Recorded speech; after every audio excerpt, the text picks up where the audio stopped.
101.9, the news and talk of Bloomington Normal. Thanks so much for joining me here, folks. And I have a very special guest, Agustin Bayer. He is the acting president, Northwestern University College Republicans.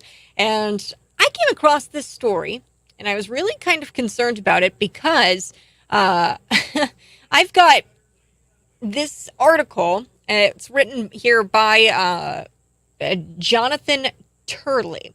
And he wrote kind of an op-ed, and he was talking about Northwestern University, and it has been a school of hostility towards free speech.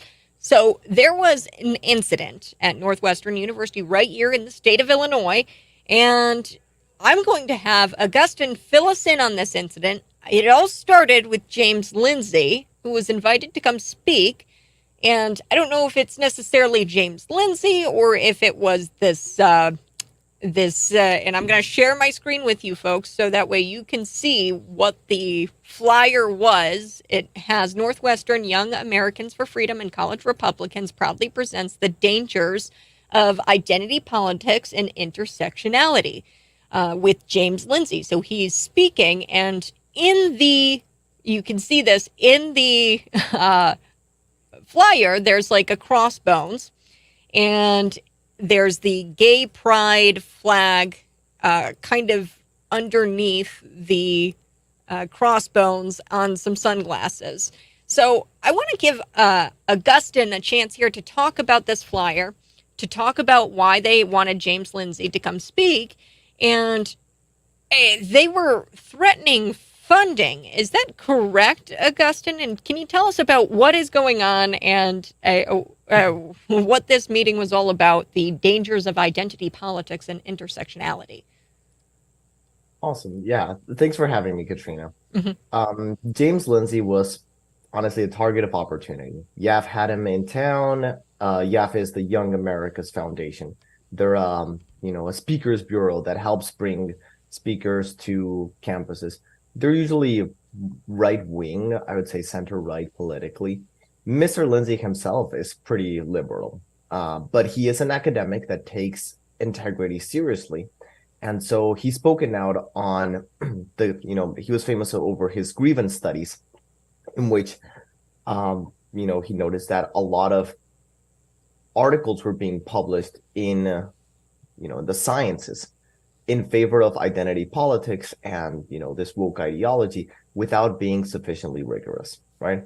Mm-hmm. And so he is someone who speaks the truth about these issues, saying that we have lowered the bar on very important subjects because they are what's vogue, what's popular, what is being pushed right now. And so him calling that out and saying the truth about mainly transgenderism and, the fact that kids are being targeted has earned him the ire of political activists, right? So these people here at Northwestern, who had probably never heard of James Lindsey before, Googled him and looked at his Wikipedia page and read all sorts of crazy stuff about him. And they decided they were going to protest the event. They protested the event. And then afterwards, the assistant student government passed an emergency legislation to freeze college Republicans' funding. Now, the excuse was the flyers. They said that they violated Northwestern policies and were harassment against the LGBTQIA++ whatever community. But that's just an excuse. It was a political move because they were angry at us for dissenting with their narrative, for challenging their dogma about woke identity, about these political vision. And they didn't appreciate having a voice of dissent on campus, right? They wanted us to silence us. There was similar, probably greater violence a few years ago before the lockdowns and everything, when Jeff Sessions came to speak at Northwestern. Okay. My brother was involved with college Republicans then, and he had to deal with the aftermath of that as well. Wow. So they were threatening to withhold funding, and they called an emergency meeting to freeze the funding for you guys at Northwestern College Republicans. Now, you guys get some funding from the university to have it's a club, right? Correct. Okay. So they were going to freeze that funding. Are you able to tell me what kind of funding you get? Is it a lot? Is it a little? Obviously, you guys fundraise too. Right. In regards to what ASG has control over, they distribute funds to different student groups Hmm. based on, the activity fees that all students pay. And they do offer it as well to political groups. Now, we receive significantly less than the college Democrats do, but these lines were mainly for speakers, right? And even though we didn't, Mr. Lindsey ended up speaking himself for free, we were going to use these funds to pay for the security, which Northwestern requires us to have for all speaker events, right? Hmm. And so we had to up the security in anticipation of the protest that was being organized, all while ASG was offering, both moral and financial support to the protesters. And then they decided to freeze our funding so that we couldn't pay for the security which the university required from us. So when everything came public, and we spoke about this with different media sources, both at Northwestern and with outsiders, I think this came forward and made ASG look bad. Yeah. Yeah, well, it made the and when you say ASU, that's the Associated Student Government. So this is a Yes. body of students who act as a government body over the college, and they Right. decide where funding goes. Right. Now, they're not supposed to be political. They're supposed to treat the Dems and the Republicans and the Socialists and the Young Americans for Freedom. They're supposed to treat everybody equally. Hmm. But in this case, they were taking a very clear partisan stance. Yeah, because then we shared the poster, and they were trying to say that the poster was in some way a death threat. So who made this poster? And I'll share it with our listeners here. Who made the poster?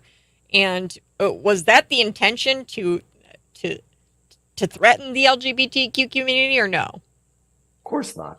I Hmm. mean, I have many friends that are not, in agreement with me politically or morally. And so I knew people who were in that protest. I wouldn't threaten people because that's not the way to have a conversation. The reason why we want James Lindsey to come and other conservative speakers is to, expose, our classmates, our friends to different ways of thinking, right? Hmm. To challenge the mainstream narrative that we have at the school. Why would we threaten anybody? That's counterproductive, first of all. It's also wrong. And it's definitely not the case in this example, right? Yeah. The poster was designed by a member of the Young Americans for Freedom, the YAF chapter at Northwestern, who also happens to be gay. So clearly not homophobic. And we never thought of it that way. It was just, something that we thought would catch people's attention. And it did. I mean, I wasn't involved in the designing, Hmm. and it was already being put up across the school. So when I first saw it, and I was like, okay, I guess at least add our logo to it because we're also co-hosting. Hmm. But like I said, it was just an excuse, Yeah. right? So they threatened to Because freeze your Mhm. funding, but they didn't. So tell me where Well, we're at today. they did. They Oh, did they freeze did? our funding, which they don't have the authority to do because funding is the purview of student organizations and the student finance office called SOFO, SOA and SOFO. But and in the past, if they were going to freeze someone's funding, is if they really egregiously broke Northwestern policies, or if they had been, financially irresponsible. That's what the university would do. The assistant student government was doing something they had never done before, which is to say that they would refuse to sign our vouchers for disbursements until Northwestern intervened, right? And what happened was that Northwestern said that an intervention was not warranted. So the university itself did not believe that those flyers constituted harassment or any sort of violation of their policies, Mm. right? Hmm. So we were completely cleared, and then ASG had to admit to us that the legislation was void, that there was nothing that they could hold against us. Right. And So they right were in now. the wrong Mhm. for even suggesting to freeze your accounts because they have no power to do that. Well, that's what I believe, and I think that's what's true.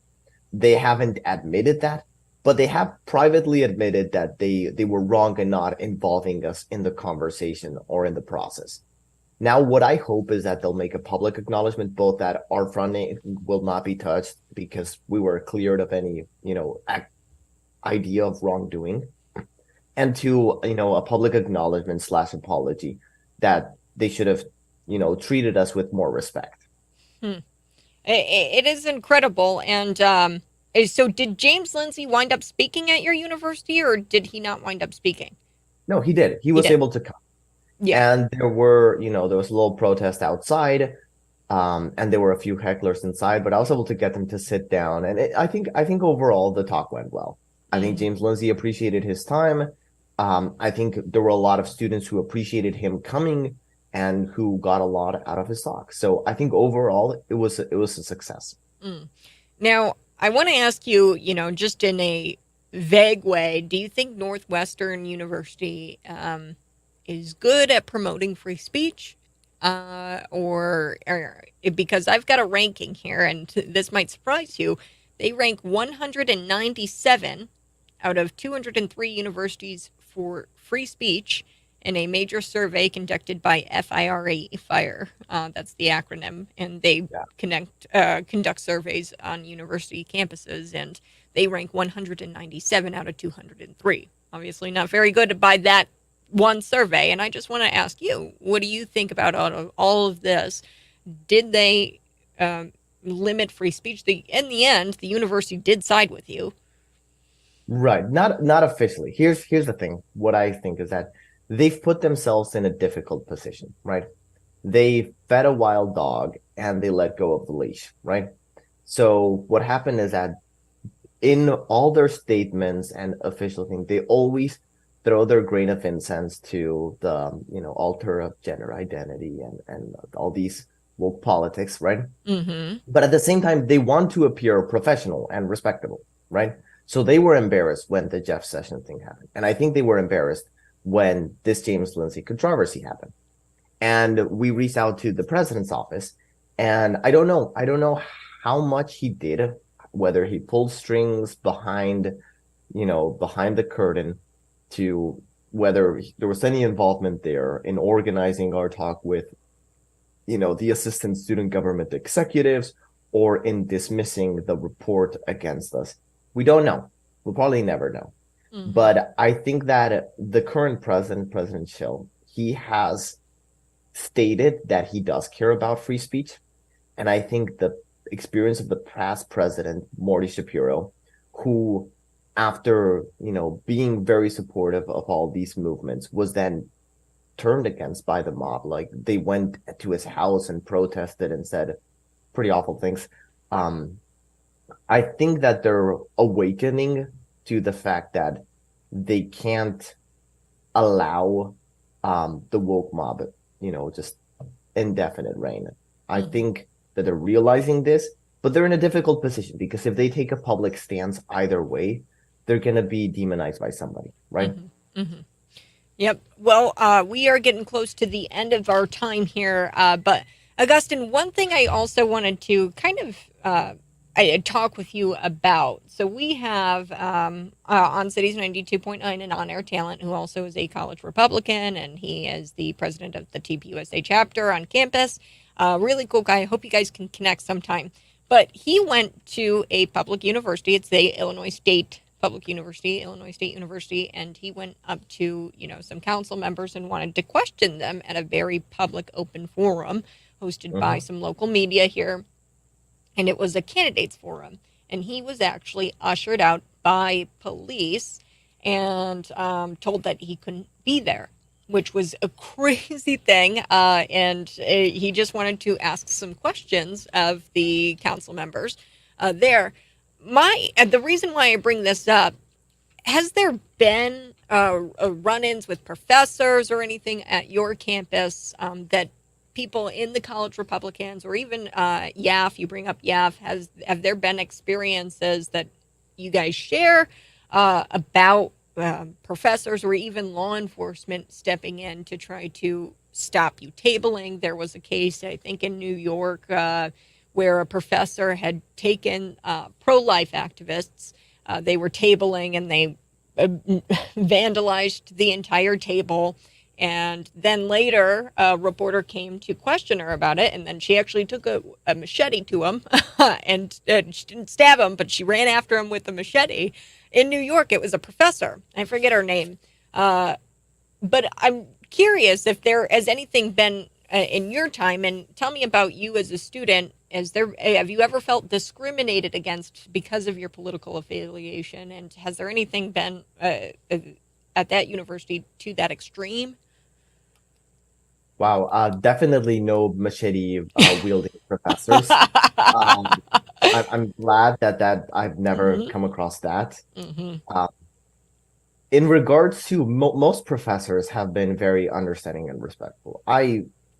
I'm very aware that I'm in a cognitive minority here at Northwestern, um, in both sense of that word, because sometimes thinking can be inconvenient.